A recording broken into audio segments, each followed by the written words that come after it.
অন্নপূর্ণা ভান্ডারের টাকা, বয়স্ক ভাতাদের টাকা আপনি দিয়েন।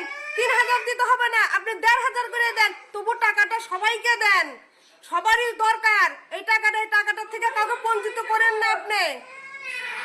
আর এই মহিলাটাকে দেখছেন 2 মাস 3 মাস ধরে বয়স্ক ভাতা পায় না, তাহলে এই মহিলাটার নাম কাটা গেছে। এর কি দোষ, কি অন্যায় করছে? ভোটের নাম কাটা, সবকিছুতে এর নাম কাটা, রেশন কার্ডের নাম কাটা। এই তো গরিব মানুষ, এর পেটে এইভাবে লাগতে মারবেন না সুমন্ত স্যার। আপনি সবারই টাকাটা সবাইকে টাইমে টাইমে পৌঁছায় দেন।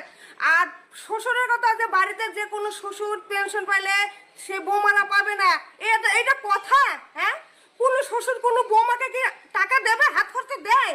হ্যাঁ, আপনারা দিতে এত কিপটামো করতেছেন, তাহলে কোন শ্বশুর কোন ছেলে দেয়? মা বাবাকে 10টা টাকা দেয় যে মা বাবা 10টা টাকা ধরো, তুমি তীর্থ করে আসো, কি 2টা লজেন খাও? কোনো ছেলে দেয় মা বাবাকে?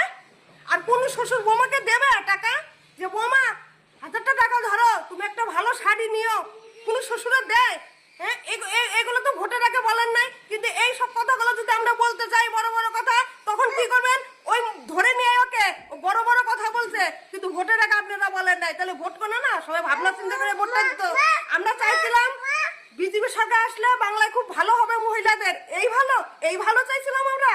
হ্যাঁ, আমাদের আগের সরকার 1500 করে দিত, কিন্তু প্রতি মাসে টাইমে টাইমে ঢুকে যেত। আমরা কোনদিন এত টেনশন করি নাই, এত টেনশন আমরা করি নাই।